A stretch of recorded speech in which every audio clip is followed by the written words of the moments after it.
Hello बच्चों, welcome back to दक्षिणा classroom channel. मेरा नाम है सुनील प्रताप और वापस मैं आपको स्वागत करता हूँ इस चैनल पे। हम लोग क्वालिटेटिव एनालिसिस, सॉल्ट एनालिसिस की बात कर रहे थे और उसमें हमने कैटायंस की बात करी।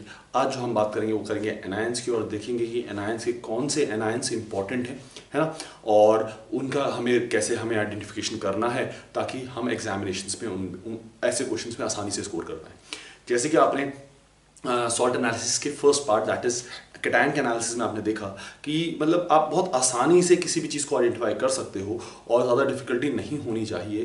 क्यों? क्योंकि आप अगर बहुत ज़्यादा कॉम्प्लेक्सिटीज़ में जाओगे और बहुत सारी ऐसी चीज़ों को देखोगे कि यार ये भी रिएक्शन है, तो बहुत डिफिकल्ट हो जाएगा। आपको बहुत स्पेसिफिक चीज़ों को देखना है और उन्हीं चीज़ों से आपको आइडेंटिफाई करना है। आपके लिए आसानी हो जाएगी क्वेश्चंस को सॉल्व करने के लिए। ठीक है, चलिए बिना किसी देरी के शुरुआत करते हैं with the salt analysis of the anions and देखते हैं कैसे करेंगे। और उसके बाद कुछ क्वेश्चंस करने की कोशिश करेंगे और उन क्वेश्चंस के थ्रू आपको बताने की कोशिश करेंगे कि जो हमने ट्रिक्स सीखी हैं उनको कैसे अप्लाई कर सकते हैं। राइट, चलिए शुरुआत करते हैं। आज जो करने वाले हैं वो क्या करने वाले हैं? एनायंस है, सॉल्ट एनालिसिस, क्वालिटेटिव एनालिसिस,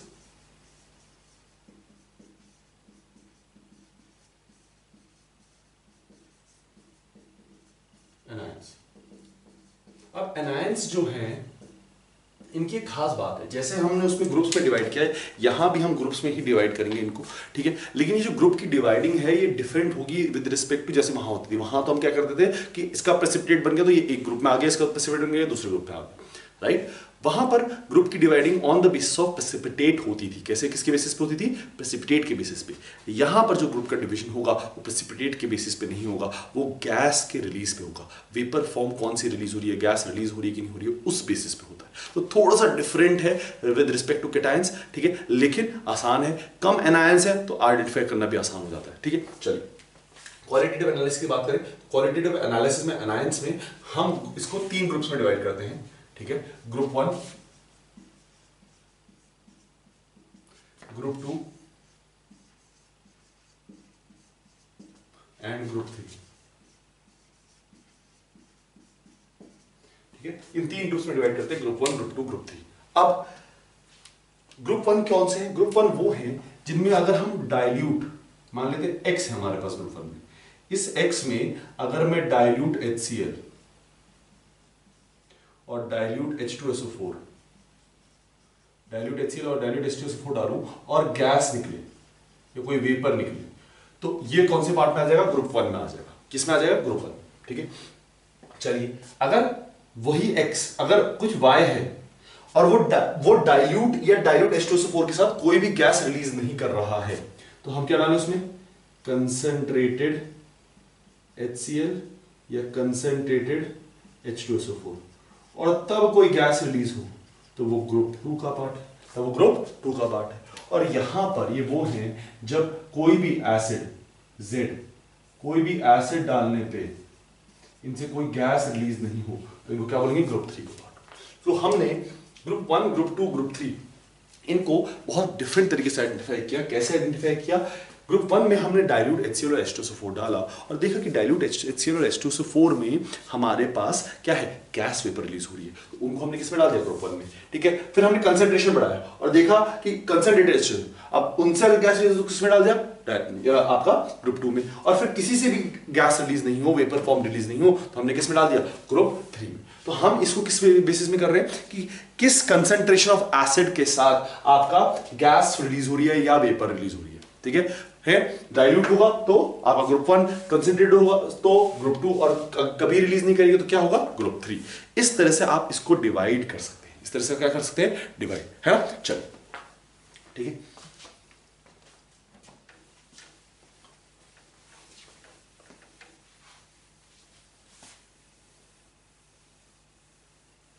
अब इसमें एक खास बात बता रहा हूं, वो चीज ध्यान रखना। जनरली क्या होता है, ये जो सॉल्ट्स हैं ये वाटर सॉल्युबल है। जनरली क्या होता है, ये सॉल्ट जो होती है, ठीक है, दीज आर वाटर सॉल्युबल। इनकी जो सॉल्ट्स हैं वो क्या है? Water soluble. Specifically nitrate, acetate, ये सब ये क्या है? वाटर सॉल्युबल है।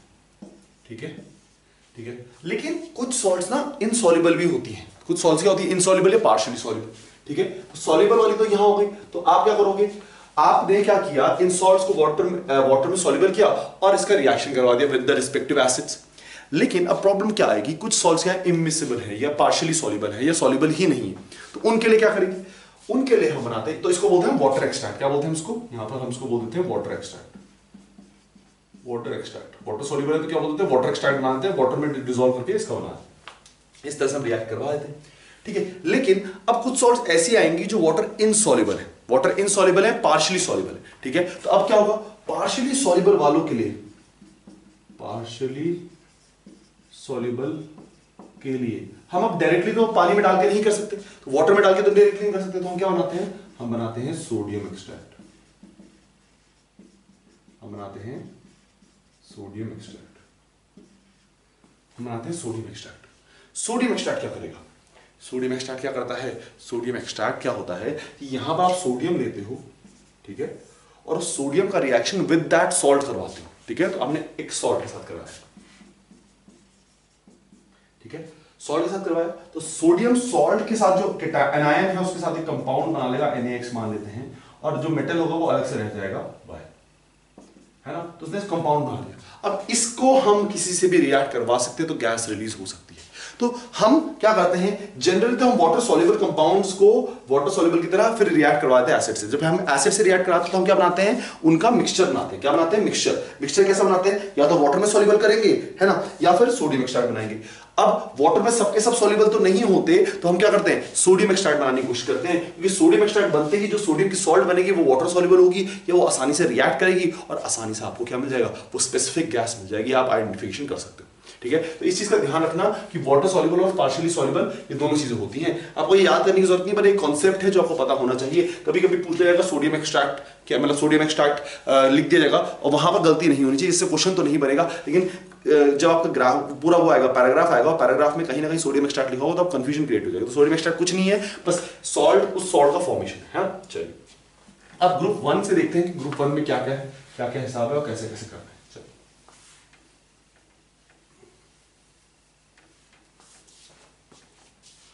ठीक है, ग्रुप 1 की बात करें, ठीक है।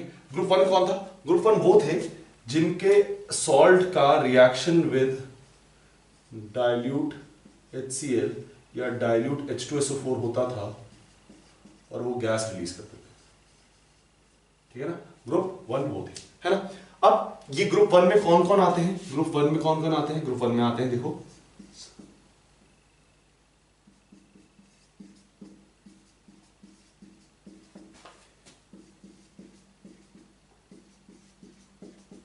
ये आते हैं ग्रुप 1 में। ग्रुप 1 में कौन कौन आता है, sulphide, nitrite, thiosulphate, carbonate, sulphide, ठीक है। ये सारे सारे किसमें आते हैं, ग्रुप 1 में आते हैं। अब इसमें इंपॉर्टेंट कौन से हैं, इसमें इंपॉर्टेंट सिर्फ 2 ही हैं, ये 2 काफी इंपॉर्टेंट है, बाकी सब की इतनी ज्यादा इंपॉर्टेंस नहीं है, नाइट्रेट की ना थायोसल्फेट की इतनी ज्यादा इंपॉर्टेंस नहीं है। सबसे ज्यादा इंपॉर्टेंस इसमें सल्फाइड और कार्बोनेट की है, ठीक है। इन्हीं से क्वेश्चन आएगा और मैक्सिमम टाइम्स इन्हीं से पॉसिबिलिटी होती है क्वेश्चन आने की, ठीक है। चलिए अब देखिए सल्फाइड कैसे करेंगे, सल्फाइड का टेस्ट। अब आपको ये तो पता चल गया गैस रिलीज हो रही है, बट सल्फाइड का टेस्ट करना है, तो विच मींस अगर गैस रिलीज हो रही है तो वो इस ग्रुप का पार्ट है, अगर इस ग्रुप का पार्ट है विच मींस या तो ये हो सकता, मतलब इनमें से कोई से भी हो सकता है। तो सल्फाइड का टेस्ट कैसे करेंगे, सल्फाइड का टेस्ट करने का तरीका क्या, देखो FeCN5NO2 माइनस, है ना, FeCN5NO2 माइनस आपके पास ये है ना, आपके पास ये। और अब आपको क्या करना है, अब आपको देखना है कि आपके पास अब आप रिएक्शन करवाओगे, तो रिएक्शन कैसे करवाओगे, सल्फर के साथ रिएक्शन करवाओगे, S2 माइनस के साथ। S2 माइनस के साथ रिएक्शन होगा तो क्या बना देगा, S2 माइनस के साथ रिएक्शन होते ही ये बना देता है FeCN5NOS4 माइनस, और ये होता है ब्लू कलर का, होता है ब्लू कलर। तो इजीली आइडेंटिफाई हो जाएगा कि अगर आप इस कंपाउंड के साथ H2 माइनस का रिएक्शन करवाओ तो ऑटो ब्लू कलर का कंपाउंड बना, तो क्या बना, सल्फर है। दूसरा कैडमियम के साथ आपने H2 माइनस का रिएक्शन कराया, तो जब ये रिएक्शन करवाओगे तो मिलेगा CdS which is yellow in colour, automatically important हो जाता है, ऑटोमेटिकली क्या हो जाता है, इंपॉर्टेंट हो जाता है, ठीक है। ये चीज इंपॉर्टेंट है कि CD और सल्फर और कैडमियम और सल्फर के साथ रिएक्शन, और ये चीज तो हमने पिछली क्लास में पढ़ी है केटायंस वाले में कि कैडमियम और सल्फर, कैडमियम सल्फाइड जो बनता है वो येलो कलर का बनता है, तो ऑटोमेटिकली यहां से भी आइडेंटिफिकेशन हो जाता है। तो ये 2 आइडेंटिफिकेशन इंपॉर्टेंट है। कार्बोनेट की बात करें तो कार्बोनेट में क्या होगा कि सोडियम एक्सट्रैक्ट बनेगा, Na2CO3, और इसका रिएक्शन हम H2SO4 के साथ करवाएंगे, है ना। H2SO4 के साथ करवाएंगे, डाइल्यूट होगा, है ना, डाइल्यूट होगा, H2SO4 के साथ कराएंगे तो बनेगा Na2SO4 plus H2O plus CO2। इस CO2 को मैं किससे पास करूंगा, Ca स्लिक लाइन से, और स्लिक लाइन से अगर पास करूंगा CaCO3, विच मींस एक प्रेसिपिटेट बना देगा व्हाइट कलर का। व्हाइट कलर का क्या बन जाएगा, प्रेसिपिटेट, ठीक है। तो वहां से आप कार्बोनेट को आइडेंटिफाई कर सकते हैं। तो कार्बोनेट को आइडेंटिफाई करने का तरीका क्या है कि जो CO2 है उसको पास करो स्लिक लाइन के थ्रू और कैल्शियम कार्बोनेट बनवा दो। कैल्शियम कार्बोनेट जब बनेगा तो क्या होगा, आपको व्हाइट प्रेसिपिटेट मिलेगा। सल्फाइड का आपको सिंपल है, CD ले लो, S ले लो, ठीक है। तो आपने ग्रुप 1 देखा, ग्रुप 1 में क्या देखा आपने कि आपके पास X है जो डाइल्यूट HCl और H2SO4 के साथ रिएक्ट कर रहा है, गैस रिलीज कर रहा है, वो इनमें से हो सकता है कोई। और जब हम बोलेंगे इनमें से तो सबसे इंपॉर्टेंट ये ही दो हैं, पॉसिबिलिटी इन दोनों की ज्यादा है, किसी और की ज्यादा नहीं है, ठीक है। इन दोनों में ये रिएक्शंस, कैडमियम के साथ येलो कलर और इसके साथ ब्लू कलर, और यहां पर कार्बोनेट है तो कार्बोनेट के साथ आपके पास CO2 गैस, और CO2 गैस जब COH के साथ रिलीज करती है, COH के साथ रिएक्ट करती है या COH के थ्रू पास की जाती है तो कैल्शियम कार्बोनेट बनाती है, और वो उसका क्या बनता है, व्हाइट प्रेसिपिटेट बनता है, ठीक है। ये रिएक्शन आपको याद रहनी चाहिए ग्रुप 1 के, है ना। चलिए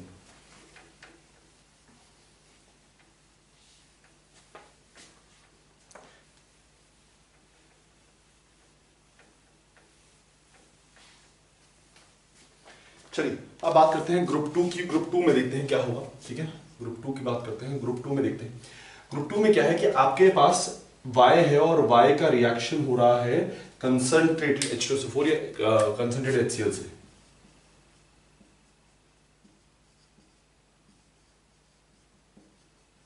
आपको मिल रहा है गैस, ठीक है, यहां पर गैस मिल रही है कंसंट्रेटेड H2SO4 HCl से, आपको क्या मिल रहा है, गैस, ठीक है। अब यहां पर गैस मिली, ठीक है, तो यहां पर जो एनायंस होंगे वो कौन कौन से होंगे, वो होंगे हेलोजेंस, सारे के सारे हेलोजेंस,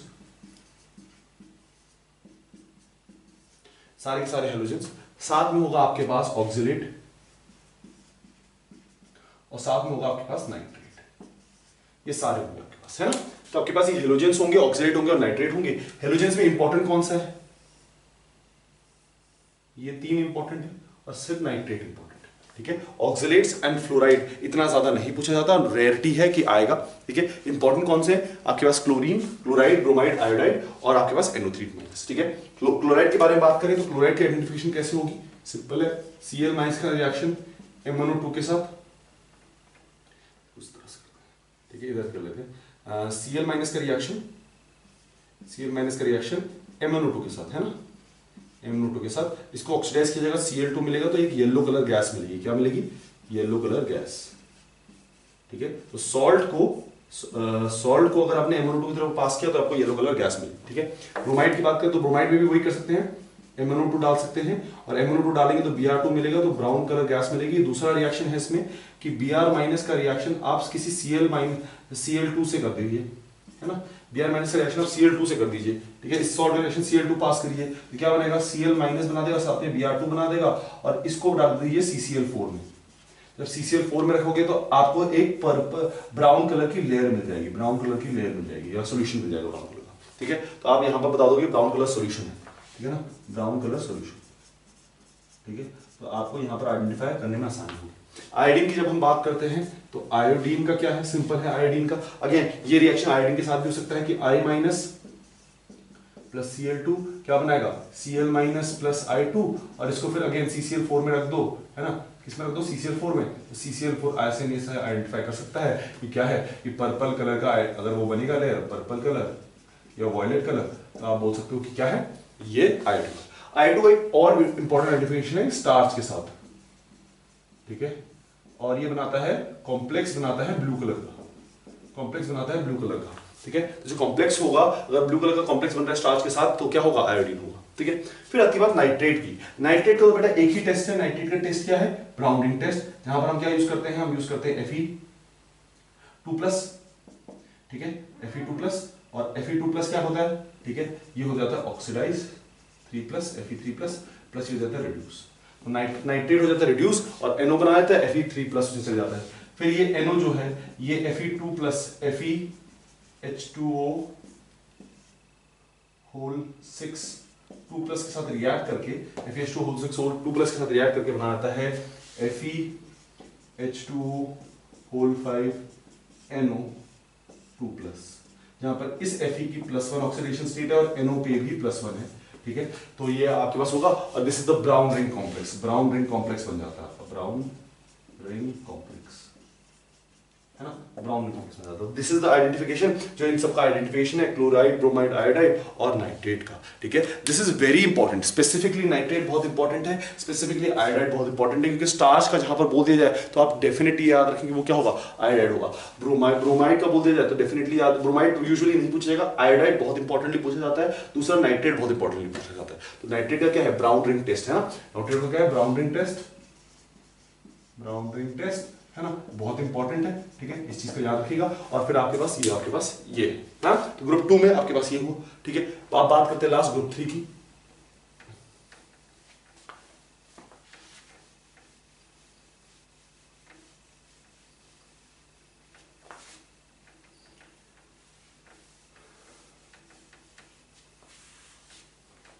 ग्रुप 3 की बात करते हैं। ग्रुप 3 में कैसा होगा देखिए, ग्रुप 3 आपके पास ये है। ग्रुप 3 में देखिए क्या होगा, ग्रुप 3 में क्या है कि कोई भी गैस इवॉल्व नहीं होती, है ना, कोई भी गैस इवॉल्व नहीं होती। तो आपने Z को किसी भी एसिड के थ्रू पास किया और कोई भी गैस इवॉल्व नहीं हुई, तो आप बोल दोगे क्या, यह प्रेसिपिटेट बना, तो आप बोल दोगे क्या है, ये है आपका ग्रुप 3 में। ग्रुप 3 में कौन कौन आता है, ग्रुप 3 में आता है आपके पास बोरेट, ठीक है, बोरेट आपके पास आता है, आपके पास आता है सल्फेट और आपके पास आता है फॉस्फेट, है ना, आपके पास आता है फॉस्फेट, ये सारे आपके पास आते हैं। इसमें जो सबसे इंपॉर्टेंट है वो है सल्फेट। सबसे इंपॉर्टेंट कौन सा है, सल्फेट। और सल्फेट का एक स्पेसिफिक रिएक्शन है कि जब बेरियम के साथ रिएक्ट करता है, बेरियम के किसी के साथ रिएक्ट करता है तो बेरियम के साथ ये बनाता है बेरियम सल्फेट, और इस सल्फेट का क्या बनता है, प्रेसिपिटेट बनता है। सल्फेट क्या बनता है, प्रेसिपिटेट बनता है, ठीक है। तो आपके पास क्या है, आपके पास एक ग्रुप, ये 3 ग्रुप्स हैं और ये 3 ग्रुप्स बेरियम के साथ रिएक्ट कर रहे हैं और 3 ग्रुप्स बेरियम के साथ रिएक्ट करके बना रहे हैं बेरियम सल्फेट बना रहे हैं, जिसका प्रेसिपिटेट बन रहा है। तो आसानी से आइडेंटिफिकेशन हो जाएगा कि ये क्या है, सल्फेट। ग्रुप 3 में सिर्फ सल्फेट इंपॉर्टेंट है, बोरेट और फॉस्फेट इंपॉर्टेंट नहीं है, रेयरली का पूछा ही नहीं जाता। सल्फेट आपके सिलेबस में है, IIT एडवांस का सिलेबस उठा के देख लेना, सल्फेट आपके सिलेबस में है, बोरेट और फॉस्फेट सिलेबस में नहीं, ठीक है। तो ये आपके इस तरह से रिएक्शन हो जाएगा। चलिए अब हमने बात कर ली, ये था बेटा 3 ग्रुप्स के पार्ट। सिंपल, जो भी मैंने आयंस आपको बताए हैं वही आपके सिलेबस के पार्ट हैं और वही आपको करने हैं, उससे ज्यादा रेयरली ही आपसे पूछा जाएगा, ठीक है। और जो आप पास्ट ईयर क्वेश्चन देखते हैं तो वो पास्ट ईयर में कभी पूछे जाते थे, अब उस तरह से नहीं पूछे जाते हैं। पहला, अब जो हम करने वाले हैं, हम अब कुछ क्वेश्चंस करने वाले हैं और देखेंगे कि हमने जो कॉन्सेप्ट्स पढ़े हैं उन कॉन्सेप्ट को कैसे अप्लाई करना है इन क्वेश्चंस में, ताकि हमारे लिए आसानी हो सॉल्व करने के लिए। चलिए शुरुआत करते हैं क्वेश्चंस के साथ, हाँ, क्वेश्चन के साथ शुरुआत करते हैं हम। चलिए क्वेश्चन की शुरुआत करते हैं, देखते हैं क्या क्या क्वेश्चन आपसे पूछे गए हैं ना। कुछ क्वेश्चंस करते हैं।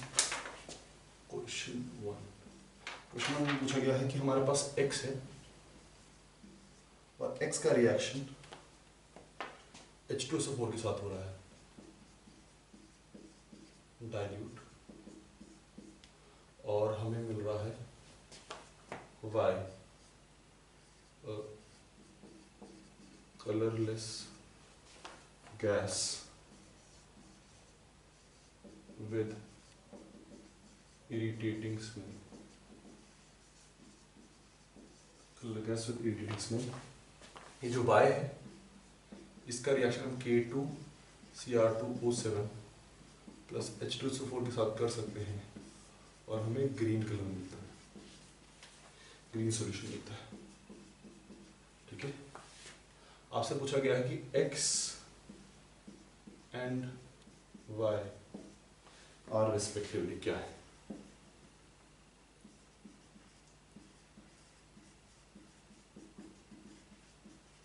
ठीक है, ये पूछा गया। ऑप्शन ए है आपके पास SO3 2 minus SO2, option B है आपके पास Cl minus HCl, option C है आपके पास S2 minus H2S, option D है आपके पास CO3 2 माइनस CO। ये है आपके पास ऑप्शंस, और आपसे पूछेंगे कौन सा होगा, है ना, आपसे पूछेंगे कौन क्या होगा। चलिए देखिए, अब आपसे डाइल्यूट बोल दिया गया तो डाइल्यूट आपको पता है कि कौन सा होना चाहिए। डाइल्यूट ये कौन सा हो सकता है, सल्फाइड हो सकता है, कार्बोनेट हो सकता है, सल्फाइड हो सकता है, थायोसल्फेट हो सकता है, नाइट्राइट हो सकता है, यही हो सकता है, ठीक है। तो ऑटोमेटिकली आपके पास ये तो ऑटोमेटिकली हट जाता है, ठीक है, ऑटोमेटिकली आ जाता है। दूसरा y को देखो, ये y ग्रीन सॉल्यूशन में मतलब कन्वर्ट हो रहा है, विच मींस जो Cr है ये कन्वर्ट हो रहा होगा Cr3 प्लस में, ये भी आप लोगों ने पढ़ा, ठीक है, विच मींस ये इसको ऑक्सीडाइज कर रहा है, ये y को क्या कर रहा है, ऑक्सीडाइज कर रहा है। अगर ये y को ऑक्सीडाइज कर रहा है तो ये y कभी हो ही नहीं सकता, क्यों? क्योंकि ऑलरेडी अपनी +4 ऑक्सीडेशन स्टेट में है, हाईएस्ट ऑक्सीडेशन स्टेट में है। अगर ये अपनी हाईएस्ट ऑक्सीडेशन स्टेट में है तो ये कभी भी आपको CO2 गैस नहीं दे सकता है ना, मतलब ऑक्सीडाइज आगे ऊपर ऑक्सीडाइज हो नहीं सकता। यहां पर तो ये कह रहा है कि K2Cr27 is acting as an oxidising agent and oxidising by, लेकिन ऑक्सीडाइज तो तब करेगा ना जब ये अपनी लोअर ऑक्सीडेशन स्टेट में होगा, हाईएस्ट में तो कभी ऑक्सीडाइज को कर ही नहीं पाएंगे, ठीक है, ऑलरेडी हाईएस्ट में, ठीक है, तो ये नहीं हो सकता। अब आपके पास ये दो बचे, आपसे पूछा गया कि क्या है, कलरलेस गैस, इरिटेटिंग स्मेल, ठीक है, इसके लिए आपको पता है कि कौन सी, इसके लिए बोली जाती है रॉटन स्मेल। तो अगर रॉटन स्मेल नहीं बोला विच मींस ये भी नहीं होगा, क्या होगा आपका आंसर? आपका आंसर क्या होगा? यहां पर आपके पास क्या है, SO3 2 SO3 H2SO4 के साथ रिएक्ट करके SO2 बना रहा है which has an irritating smell, and SO2 को K2Cr27 के साथ रिएक्ट करवाओ तो वो क्या बनाएगा, उसको ऑक्सीडाइज कर देगा, किसमें, SO4 2 में, है ना, SO4 2 में इसको ऑक्सीडाइज कर देगा, ठीक है, और इस तरह से आपका बन जाएगा, ठीक है। तो ये आपका पहला क्वेश्चन, ठीक है। चलिए नेक्स्ट क्वेश्चन की बात करें।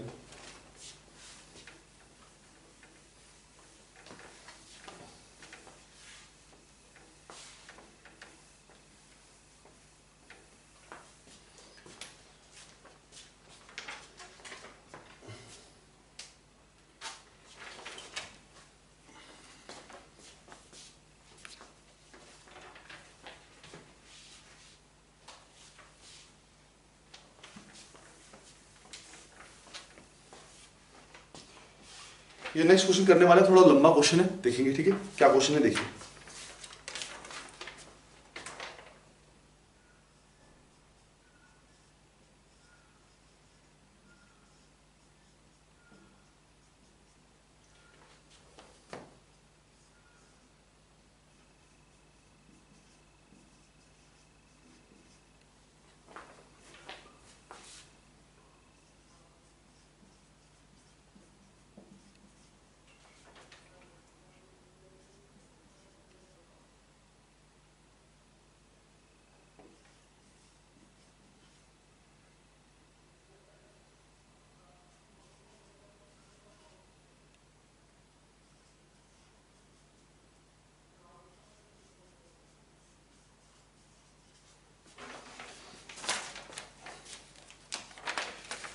ठीक है बेटा, ये आपका क्वेश्चन है, बहुत लंबा चौड़ा क्वेश्चन है, मैं क्वेश्चन पढ़ के सुनाता हूँ कि क्या क्वेश्चन है और उसके बाद इसको सॉल्व करने की कोशिश करेंगे, ठीक है। क्वेश्चन क्या है कि p amino NN dimethyl aniline is added to a strongly acidic solution of X। एक X है जिसके एसिडिक सॉल्यूशन में हमने इसको ऐड किया। The resulting solution is treated with few drops of, देखो मैं लिख रहा हूँ इंपॉर्टेंट कौन सा है, ये याद रखना, ठीक है। The resulting solution is treated with few drops of aqueous solution of Y to yield blue coloration. Aqueous solution of Y to yield blue coloration, ठीक है, मिलता है, ठीक है। Now the coloration due to the formation of methylene blue, है ना, blue coloration blue due to the formation of methylene blue की formation की वजह से आपको मिलता है। The treatment of aqueous solution of Y with reagent potassium hexacyanoferrate, ठीक है, जो ये Y है ना, यहां पर हमने Y की बात करी, इसका ट्रीटमेंट होगा leads to formation of intense blue PPT. किसकी फॉर्मेशन होती है? Intense blue PPT. The PPT dissolves on excess of addition of reagent. Similarly the treatment of Y, again Y की बात कर रहे हैं, विद पोटेशियम हेक्सोसाइनोफेरेट। अब देखो ध्यान से देखना, यहाँ पर 2 है, यहाँ पर 3 है, तो इस चीज का भी ध्यान रखना है। Leads to brown colouration. किसकी फॉर्मेशन होती है? Brown colouration. अब आपको बताना है कि क्या क्या क्या होगा, X क्या है, Y क्या है, Z क्या है, आपको इसके बारे में बात करनी है। चलिए देखते हैं, है ना, ठीक है। अब मैं हर एक लाइन को ना, जो भी लिखा हुआ है, हमने जो भी लाइन लिखी हुई है उनको हम थोड़ा सा ध्यान से डिस्क्राइब करने की कोशिश करेंगे, हर एक लाइन को। चलिए शुरुआत करते हैं। ये है P amino added to strongly acidic Y X, the resulting solution is treated. अब देखो यहां पर देखो आंसर हम उल्टे से भी जा सकते हैं और सीधे से भी जा सकते हैं। मिथाइलिन ब्लू कब बनता है ये भी हमें पता होना चाहिए। मिथाइलिन ब्लू कब बनता है? जब हमारे पास Fe3+ हो, सल्फाइड हो और हमारे पास P amino N dimethyl aniline हो। अगर हमारे पास ये है तो हम क्या बना पाएंगे? हम मिथाइलिन ब्लू बना पाएंगे। ठीक है, तो यहां से भी जा सकते हैं, यहां से भी जा सकते हैं। पोटेशियम हेक्सोफेरोसाइनेट कब बनता है? जब हमारे पास Fe3+ होता है। ठीक है, तब उसके साथ रिएक्ट करके ये बनाता है ब्राउन कलरेशन। या पोटेशियम हेक्सासाइनोफेरेट 2 जब रिएक्ट करता है Fe3+ के साथ तो क्या बनाता है? एक ब्लू कलर का इंटेंस पीपीटी बनाता है। तो हम उल्टा भी जा सकते हैं और नीचे जा सकते हैं। इसी को मैं पूरा रिएक्शन बेस्ड फॉर्म में लिखने की कोशिश कर रहा हूं। ठीक है, देखो, ठीक है, पहला था हमारे पास पी अमीनो, तो है ना एसिडिक सॉल्यूशन। तो पहला रिएक्शन हमारे पास होगा कि हमारे पास Na2S है, Na2S को हमने एसिडिक सॉल्यूशन में डाला और इसने बना दिया H2S। ठीक है, H2S। ठीक है, अब ये जो S2- है हमारे पास NN डाइमिथाइल एनिलीन था, Me2NH2। हमारे पास क्या था? Acidic solution. हमारे पास क्या था? Fe3+, Y, ये Y है, Fe3+ Y है ना, Fe3+ Y है। और हमारे पास क्या था? सल्फाइड। ठीक है, ये दो थे। ये जब कंपाउंड रिएक्ट करेंगे तो बनाएंगे Fe2+, NH4+ और साथ में बनाएंगे मिथाइलिन ब्लू। मिथाइलिन ब्लू क्या होता है? ये होता है।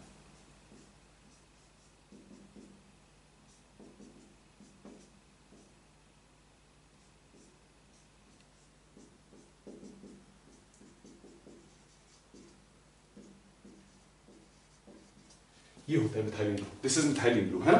ये क्या है? Methylene blue. आपके पास मिथाइलिन ब्लू बन गया। ठीक है, अच्छा नेक्स्ट उसने बोला कि पोटेशियम हेक्साफेरोसाइनेट, ठीक है, इसके साथ रिएक्ट कर रहा है। तो कौन रिएक्ट कर रहा है? देखो,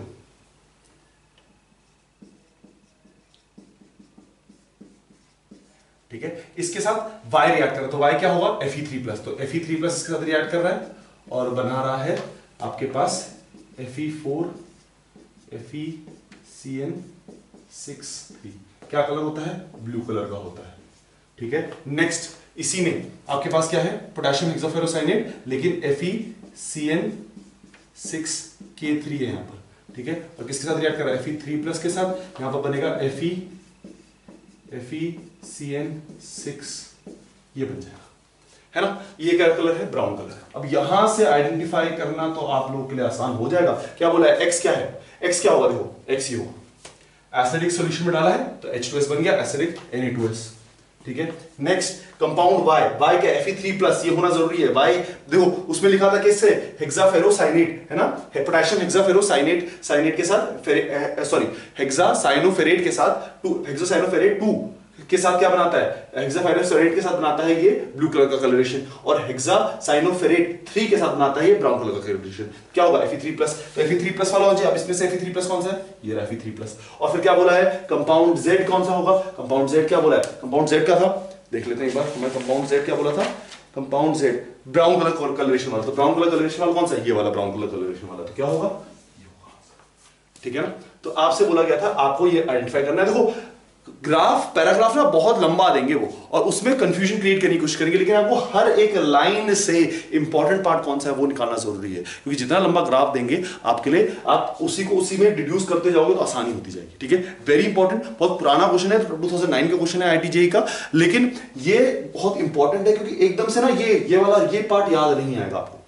NN डाइमिथाइल वाला पी अमीनो NN डाइमिथाइल एकदम से याद नहीं आएगा। तो इस वजह से स्पेसिफिकली ये क्वेश्चन मैंने करवाया है कि मिथाइलिन ब्लू का फॉर्मेशन कैसे होता है। ये रिएक्शन याद रहना चाहिए, इंपॉर्टेंट रिएक्शन है, वेरी इंपॉर्टेंट रिएक्शन। चलिए आगे बढ़े।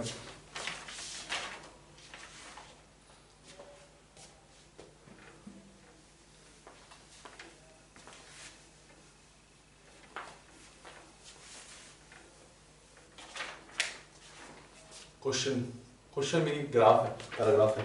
When a metal M, when a metal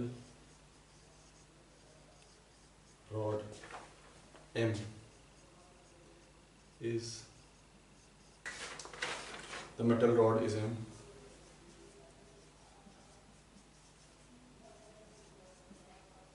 M is, ठीक है, AFE BCU CNI NDC, ठीक है। Question number 2, the compound N is, the compound N is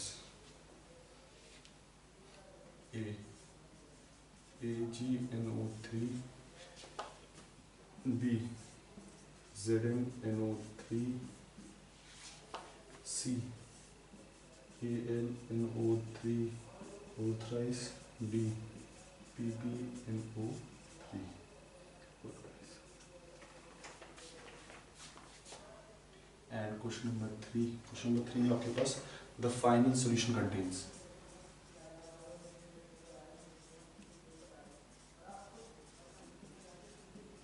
final solution contains, ठीक है। ए आपसे बोला गया है PbNH3 4 2 plus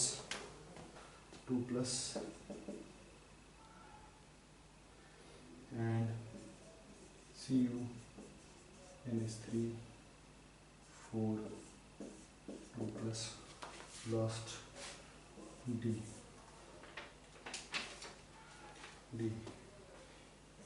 AgNH3 2 and NiNH3 4। ये आपसे क्वेश्चन बोला गया है और ये क्वेश्चन में आपसे पूछा गया कि क्या आंसर होगा इसमें, है ना। ध्यान से देखना, when a metal M rod is dipped in aqueous। अब देखो इसमें ना जो क्वेश्चन है ना, अगर आप ध्यान से स्टेटमेंट, तो सारे जितने स्टेटमेंट दे रखे हैं उसको ध्यान से पढ़ोगे ना, तो इसमें P ब्लॉक भी यूज हो रही है, P ब्लॉक भी यूज हो रही है, तो ध्यान समझना। A metal rod M is dipped in an aqueous solution, colorless solution, है ना, of compound N. The solution turns light blue। तो solution क्या हो जाता है, लाइट ब्लू टर्न हो जाता है। अब लाइट ब्लू से आपको ध्यान में आना चाहिए, कॉपर का हो सकता है, पॉसिबिलिटी है कॉपर का हो सकता है, ठीक है। Addition of aqueous NaCl to the blue solution gives white PPTO। white PPT मिलती है O, एडिशन ऑफ किसका, NaCl का। अब NaCl का एडिशन होगा तो तुम्हारे दिमाग में क्या चलना चाहिए कि NaCl है, Na की तरफ से तो कुछ दिक्कत है नहीं, मतलब Cl माइनस मिल रहा है, और Cl माइनस मिल रहा है, वो किसी मेटल के साथ रिएक्ट करके एक व्हाइट पीपीटी दे रहा है, तो कौन सी पीपीटी हो सकती है, आज प्रभु होंगे सिल्वर, लेड और Hg, यही Cl के साथ पीपीटी देते हैं और कोई पीपीटी देता ही नहीं। और यहां पर Cl के साथ, और आपको अगर ध्यान से देखो तो Hg नहीं है, Pb नहीं है, Pb ये रहा, है ना, Pb है, ये पॉसिबिलिटी है, तो Pb है और आपको वो दे रखा है, क्या बोलते हैं, Hg, है ना। तो Hg है नहीं, तो Pb लेड, या तो लेड हो सकता है या तो सिल्वर हो सकता है, क्योंकि आपको ये पता है कैटायंस में हमने पढ़ा था कि Cl माइनस सिर्फ कौन से मेटल के साथ देगा, सिर्फ सिल्वर, लेड और मरकरी भी Hg2 प्लस के साथ देगा, है ना। चलिए ये चीज आपको समझ आनी चाहिए। फिर आपको बोला गया कि addition of ammonia, aqueous ammonia, addition of aqueous ammonia O gives an intense blue. अब याद रखो ये चीज, ये आपने पी ब्लॉक में पढ़ी होगी कि अमोनिया जब कॉपर के साथ रिएक्ट करता है तो इंटेंस ब्लू कलरेशन देता है। ये चीज आपने कहां पढ़ी होगी, पी ब्लॉक में पढ़ी होगी, अमोनिया के रिएक्शंस में, है ना। तो यहां पर देखो इसने ना बहुत सारी चीजों को एक साथ मिला के डाल दिया है, कंफ्यूजन जरूर क्रिएट होगा, लेकिन कोई बात नहीं। चलिए शुरुआत करते हैं। The metal rod M is, कौन सी मेटल रॉड एम होगी, देखो एम कॉपर की होगी, क्यों, अब ध्यान समझना, ठीक है। देखो क्या बोला, addition of aqueous NH3 dissolves O and gives an intense blue colour. तो व्हाइट पीपीटी को डिसॉल्व कर देती है और इंटेंस ब्लू कलर प्रिपेयर देती है। इंटेंस ब्लू कलर अमोनिया से किसके साथ देता है, कॉपर के साथ, ठीक है। अब एक चीज ध्यान रखना, कॉपर के साथ इंटेंस ब्लू कलर देता है, ठीक है।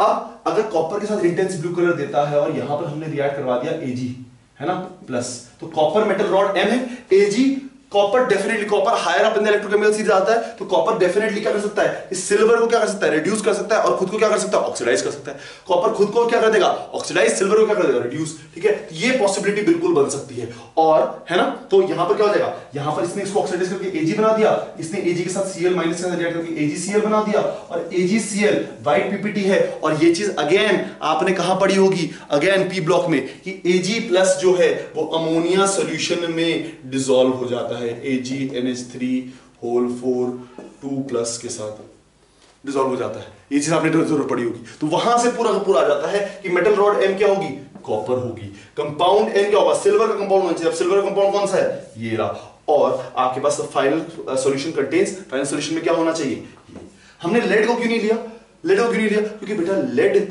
कॉपर कभी भी लेड को ना रिड्यूस नहीं कर पाएगा, है ना, कॉपर कभी लेड को रिड्यूस नहीं कर पाया, lead higher up in the electrochemical series आता है, तो इस वजह से हमने सिल्वर को लिया और ये आपका आंसर होगा। ठीक है, तो बेटा जो भी हमने क्वेश्चंस किए वो क्वेश्चंस इस तरह से थे कि आपको सिंपल, अगर आपने कॉन्सेप्ट्स आते हैं तो ऑटोमेटिकली आपके सारे के सारे क्वेश्चंस हो जाएंगे, बस आपको उन कॉन्सेप्ट्स पे ध्यान देना है और उन कॉन्सेप्ट्स के थ्रू आपको ये चीज़ें याद रखनी।